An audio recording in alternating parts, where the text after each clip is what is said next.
SSC નો પ્રથમ વિદ્યાર્થી તરીકે મને ત્યારે નામના મળે છે. જકાત ફી માંથી ફંડ લઈ અને મેં મારો અભ્યાસ અને 30 રૂપિયાના કારણે મારે મારો અભ્યાસ છોડવાનો સમય આવ્યો હતો. પાર્લે નોવેલ્ટીઝની દુકાન છે, તેમાં મેં હેલ્પર તરીકેની કામગીરી શરૂ કરેલી. તમે જે સૌથી પહેલી પાર્ટી જોઈન કરી, પોલિટિકલ પાર્ટી, એ સાહેબ કઈ ખરેખર હું ત્યારે તોફાની હતો. તોફાની હતા? હા, તોફાની હતો. આ સાહેબ એવા શબ્દો કાઢ્યા હતા કે આઈ સાહેબ તમે તો મુગલની ચૂંટી ઉપર બેઠા છો, હવે એનાથી વધારે શું હોય. અને ભૂકંપ થયો. ભૂકંપ થયો ત્યારે હું રાષ્ટ્રધ્વજ લહેરાવવા માટે આઈજી સાહેબનો મને ફોન આવેલો, કારણ કે આઈજી સાહેબના સતત સંપર્કમાં હતા. 70 તમે કીધું લાખ રૂપિયા ભેગા, તો એ સાહેબ કેવી રીતના તમારી આગેવાનોમાં નફસાનીયત ભરેલી હોય છે, જગજાહેર મહારેલી. અને બીજી વાત, અમને આગલા દિવસે રાતના પોલીસ તંત્ર બોલાવીને કહે છે કે તમને કાઢવા નહીં આપો. તમારો જે દીકરો છે ઇરફાનભાઈ, જેમનું નામ છે, એ ઇરફાનભાઈ હાલેપોત્રા, જે તમારા નામથી ઓળખાય છે, તો કેમ એ તમારી સાથે નથી રહેતા?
તરીકે મને ત્યારે નામના મળેલી હતી.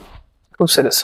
અને ત્યારબાદ 1985 ની અંદર મેં 11મું અને 12મું જ્યારે કર્યું ત્યારે 1985 ની અંદર હડતાલ અનામત આંદોલન જેને એક મોટું રૂપ ધારણ કરે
આપણી જ્યારે તમે જે સૌથી પહેલી પાર્ટી જોઈન કરી, પોલિટિકલ પાર્ટી, એ સાહેબ કઈ હતી? હું 19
કે મુફ્તી સાહેબ મારી જોડે મોટરસાયકલ ઉપર ડબલ સીટ બેસી અને સલાયાથી માંડવી મારી જોડે ગયા હતા. એટલે સ્વાભાવિક છે એવા વ્યક્તિનો હાથ હોય તો એમને દુઆ લાગવાની છે. અને અલ્લાહ મારી કનેથી કામ લઈ રહ્યો છે, હું કામ નથી કરતો. અને એ મુફ્તી સાહેબની જ દુઆ છે. અને મને બરાબર યાદ છે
હું ડ્રાઇવિંગ કરતો અને મારી બાજુમાં બેઠેલા હોય અને આવી વાર્તાલાપ થતી હોય ને ત્યારે રિલેક્સ થઈને જો કહેતા હોય તો સ્વાભાવિક છે કે માણસના દિલમાં પણ ગદગદ થાય ખુશીની રીતે કે મુફ્તી સાહેબના કીધેલા જે શબ્દો છે એ ઇન્શાલ્લાહ ક્યાંક ને ક્યાંક પડશે. અને અત્યારે મને લાગે છે કે એ શબ્દો મુફ્તી સાહેબના કીધેલા હતા, એ શબ્દો ખરેખર અલ્લાહ મારી પાસેથી કામ લઈ રહ્યો છે.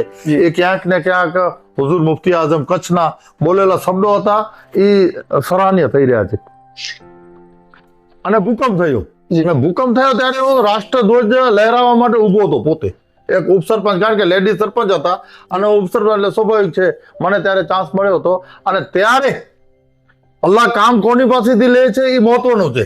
ત્યારે મેં મારી બુલેટ હતી, ડીઝલ બુલેટ કંપનીએ મને આપેલી હતી, એનાથી દર્દીઓને લઈ અને હું ભુજ આવ્યો હતો. અને ભુજની જે પરિસ્થિતિ ત્યારે જોઈ હતી, ત્યારે એવું મને ત્યારે ચોક્કસ ફિલિપ થયું કે સેવા કરશું તો અલ્લાહ ક્યાંક ને ક્યાંક આપણને કામયાબી આપશે.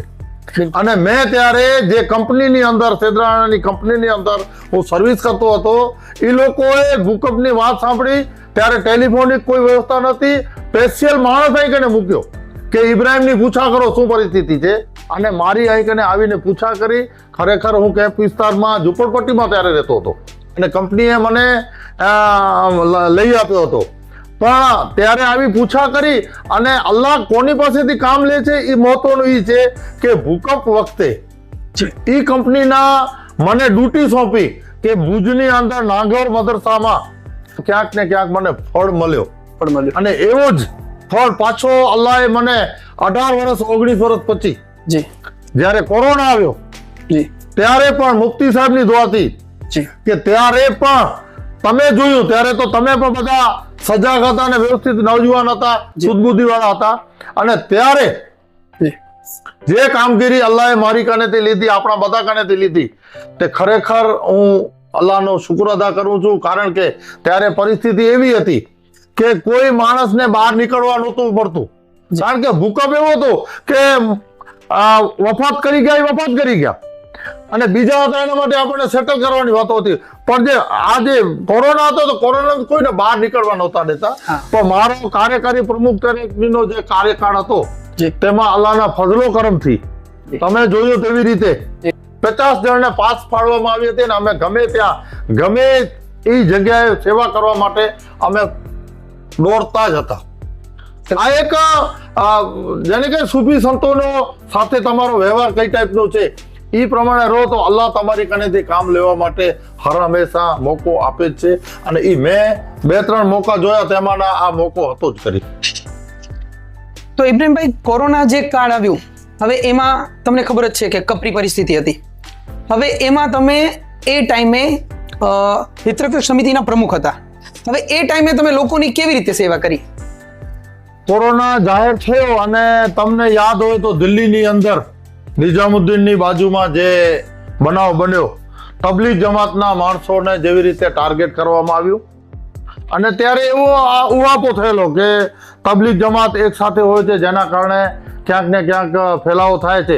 એવી જ રીતે કચ્છની અંદર 5 થી 10 જમાતો અહીંયા પણ આવેલી હતી અને તાત્કાલિક આઈજી સાહેબનો મને ફોન આવેલો, કારણ કે આઈજી સાહેબના સતત સંપર્કમાં હતા અમે.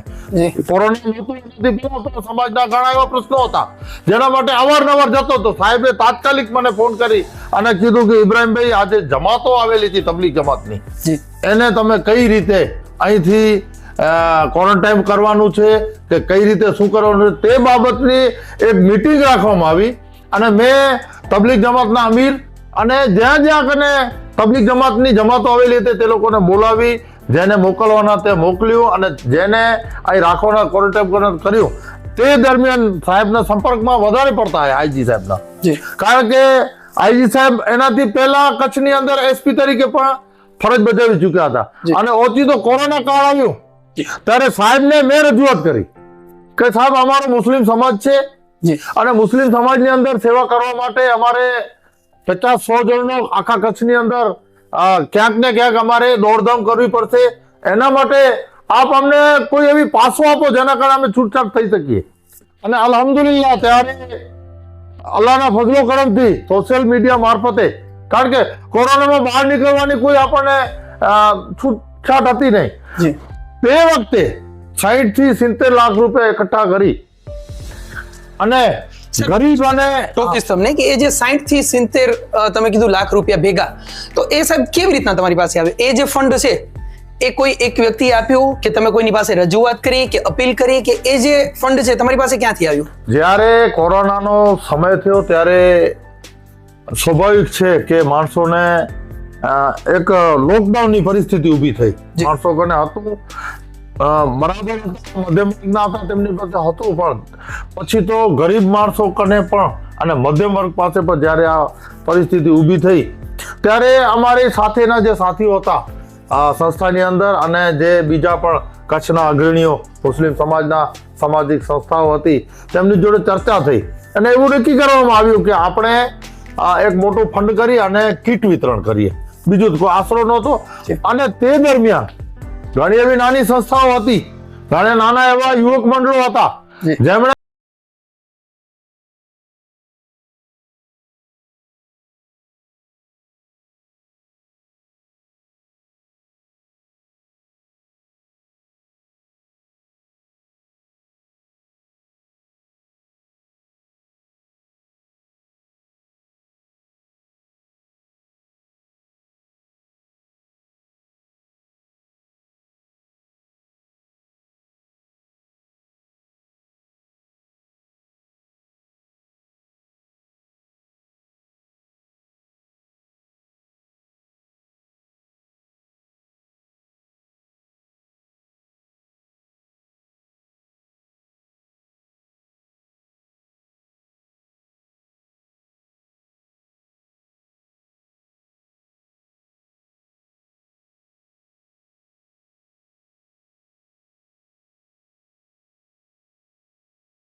હતી, કાર્યકર તરીકેનો કાર્યકાળ પણ તમે તે વખતે સાથે હતા અને તમે જોયું કે ત્યારે મહારેલી અને બીજી વાત અમને આગલા દિવસે રાતના પોલીસ તંત્ર બોલાવીને કહે છે કે તમને કાઢવા નહીં આપીએ બરાબર. અને ત્યારે અમે એમને કીધું કે તમે કાઢવા નહીં આપો તો સવારે અમારાથી તમે અમને કદાચ તમે અંદર પૂરી રાખશો તો પબ્લિક આવશે.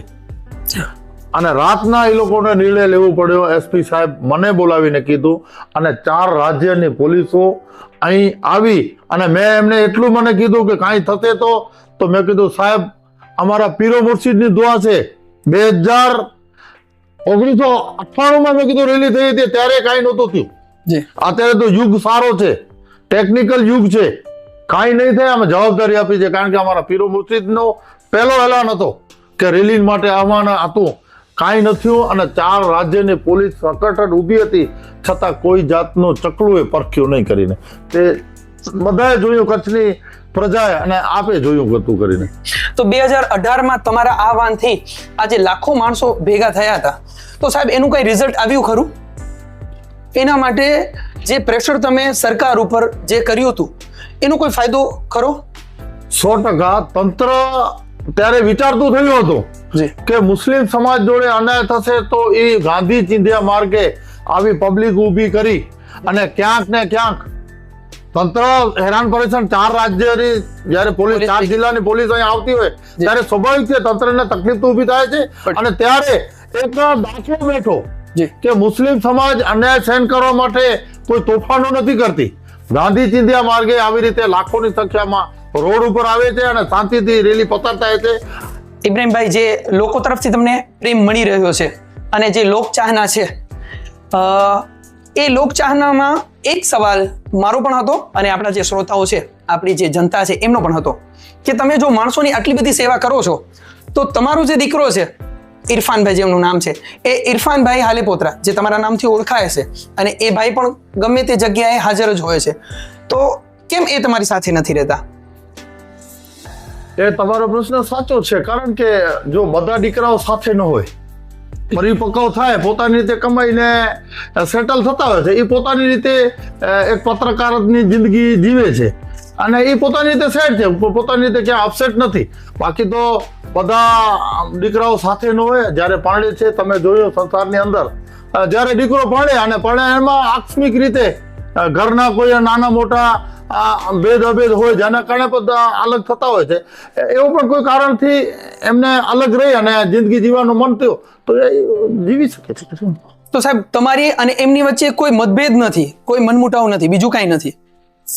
તો આ એક પ્રશ્ન હતો જનતાનો જે મારે તમને પૂછવો હતો. તો આગળનો પ્રશ્ન એ હતો કે 2020માં તમે સુન્ની મુસ્લિમ હિતરક્ષક સમિતિના પ્રમુખ હતા અને એ વખતે તમારા તારા આસમાનમાં હતા, તમારી નામના બહુ હતી અને એ વખતે તમે ઓચિંતાનું અચાનક એ હિતરક્ષક સમિતિ જેવી મોટી સંસ્થામાંથી રાજીનામું આપી અને તમે જે છે એ અબડાસા વિધાનસભાનું ફોર્મ ભર્યું, એનું સાહેબ કારણ જણાવશો? જો પહેલી વાત તો એ છે કે મેં રાજીનામું આપીને ફોર્મ નહોતું ભર્યું. વાત તમે કહો છો કે 2020માં રાજીનામું આપ્યું. અખિલ કચ્છ સુન્ની મુસ્લિમ હિતરક્ષક સમિતિનું બંધારણ છે. બંધારણમાં તમે 3 વર્ષ પ્રમુખ પદ રહી શકો છો. જોકે હું પ્રમુખ નહોતો, હું કાર્યકારી પ્રમુખ હતો. ઓકે. અને માણસોના તીર કમાન મારા ઉપર વછુડતા હતા કારણ કે બધાનાથી મારી જે આ કામગીરી હતી, અલ્લાહ મારી કનેથી કામ લઈ રહ્યો હતો, એ સહન કરી શકવાની શક્તિ નહોતી. જે તીર કમાન છોડતા હતા જેને આપ સમજી શકો છો. એટલે મેં વિચારી લીધું કે 3 વર્ષનો સમયગાળો મેં કાઢ્યો છે અને બંધારણના નિયમ પ્રમાણે રાજીનામું આપવું જોઈએ. કોઈ કે એનાથી રાજીનામું આપીએ તો મેં રાજીનામું આપ્યું એટલા માટે કે બંધારણના નિયમ પ્રમાણે પૂરું થઈ ગયું હતું, બીજું કોઈ સંભાળી શકે. એ દરમિયાન પછી તો બંધારણ એ હતો કે તમે પ્રમુખ રહો તો જ ચૂંટણી ન લડી શકો. પછી તો લોકશાહીમાં આવી ગયા એટલે બધી છૂટછાટ હોઈ શકે છે. પછી તો શું કર્યું શું ન કર્યું એ બીજા નંબરની વાત છે. ઓકે, તો વાત ત્યાં છે પૂરું થઈ ગયું એના પછી અમે બસ 3 વર્ષ, ખરેખર મેં 4 વર્ષ કાઢ્યા. બરાબર. બંધારણ 3 વર્ષ ને છતાં મેં 4 વર્ષ કાઢ્યા કારણ કે ત્યારે મુફ્તી સાહેબની હયાતી હતી અને મુફ્તી સાહેબની નિગાહે નજર હતી. ત્યાં સુધી મને કોઈ વાંધો નહોતો. પછી જ્યારે માણસો બહારથી પથ્થર મારવાનું ચાલુ કર્યું ત્યારે મેં સમજી લીધું કે હવે આપણને શાંતિથી નીકળી જવું છે અને આપણે જે કામ કર્યું ને અલ્લાહ આપણી કનેથી કામ લીધું એ મહત્વનું છે. તો સાહેબ એ જે ચૂંટણી હતી એ મેઇન જવાબદાર નથી. આજે બીજા જે માણસોના જે કટાક્ષ હતા એ તમને થોડા વહમાં લાગ્યા. તમે સ્વાભાવિક છે, બંધારણ બધા ફોલો કરતા હોય ને. બિલકુલ. 3 વર્ષ થઈ ગયા હતા એ તો સાચી વાત હતી અને 3 વર્ષ થઈ ગયા એના પછી આપણને રાજીનામું આપી દેવું જોઈએ કરીને અને મેં રાજીનામું આપી દીધું કરી. એવો કોઈ વાક્યો ખરો કે જેનાથી તમને જે છે એ ઘણું બધું દુઃખ થયું હોય, એવો કોઈ વાક્યો ખરો? જો ઘણી વાર આપણે એક માણસને હેલ્પફુલ થઈએ જી અને ઘણા એવા બનાવ બનતા હોય છે કે આપણે દાખલા તરીકે તમને હું હેલ્પફુલ થયો અને પછી તમે મને પૂછ્યા વગર કોઈ નિર્ણય લ્યો ને ત્યારે દિલને ઠેસ પહોંચે.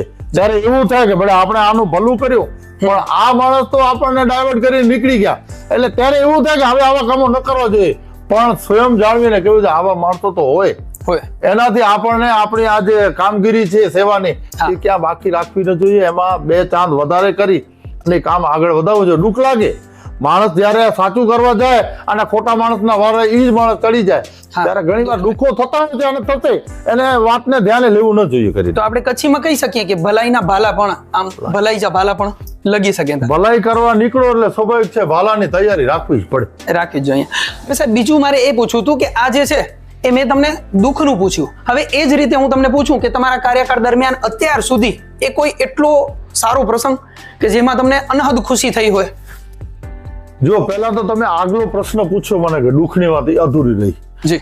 જ્યારે કચ્છના જેને આપણા સમાજમાં આપણા જે દીની તાલીમ હતી જે 0 હતી એને ટોપ ઉપર લઈ જનાર જી મુફ્તી આઝમ કચ્છ હજરત અમારા પીરો મુર્શિદ હાજી અહમદ શાહ બાવાનો જ્યારે રેલત થાય છે ને ત્યારે આખું કચ્છ ગમની અંદર ડૂબ્યું હતું.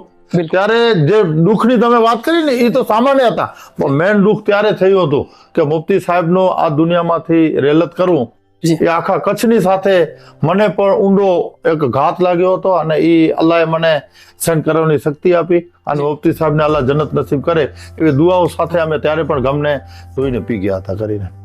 હવે વાત તમે કરી કે સુખની વાત છે. સુખની વાતના તો ઘણા પ્રસંગો છે કારણ કે જે માણસ 0 થી નીકળ્યો હોય અને અલ્લાહ એને આવી રીતે નવાજતો હોય તો સ્વાભાવિક છે ઘણા પ્રશ્નો છે પણ એમાંનો એક પ્રશ્ન છે 2000ની સાલની અંદર મારા એક મિત્રની 2 દીકરીઓ હજુ પર જાય છે. હું 5000ની નોકરી કરું છું અને હું એમને કહું છું કે બેટા મારા માટે પણ દુઆ કરતે હું પણ હજુ પર જાઉં કરીને. 5000ની નોકરી કરું છું, મારી ઘરે કોઈ મિલકત નથી. અલ્લાહ મને બીજા વર્ષે જ હજુ પર બોલાવે છે એ પણ મારી મમ્મીની સાથે. વાહ, એ મારા માટે મોટામાં મોટી ખુશીની વાત હતી. ખૂબ સરસ, ખૂબ સરસ. એટલે તમને આશા તો હતી જ કે આપણે સારા કામ કર્યા છો તો દુઆઓ આપણી પાછળ છે, માણસોના આશીર્વાદ છે. હવે સાહેબ જે માણસ જે છોકરા પાસે એ 30 રૂપિયા ફી ભરવાના હતા નહીં જેના કારણે એણે સ્કૂલ છોડી અને મુફ્તી સાહેબની દુઆથી અને દુઆ ઉપર એમને એટલો ભરોસો હતો કે હું ટોચ ઉપર પહોંચીશ. હવે નીચેથી લઈ અને તમે ઉપર સુધીનો જે સંઘર્ષ કર્યો અને અત્યારે તમને જે લોકચાહના મળી છે, હવે આગળ સાહેબ એ તમે શું અપેક્ષા છે લોકો પાસેથી અને તમે જે છે એ લોકોને શું આપી શકશો? બસ અલ્લાહ પાસે દુઆ કરીએ કે જેવી રીતે આ કામો આપણી કને લઈ રહ્યો છે અલ્લાહ એવી રીતે લેતો રહે અને આપણે ભરપૂર જો માણસો વાતો કરશે અને એ વાતોની અંદર જો ખરાબ વાતો હશે તો એમાં શૈતાન સમાયેલો હશે. બિલકુલ. એ આપણને ધ્યાન રાખવાનું રહેશે કારણ કે કચ્છના મુસ્લિમ સમાજને ક્યાં અન્યાય ન થવો જોઈએ એક આપણી નીતિ હોવી જોઈએ. એ મારી નીતિ છે અને તમે જોયું તેવી રીતે ક્યાં પણ મુસ્લિમ સમાજ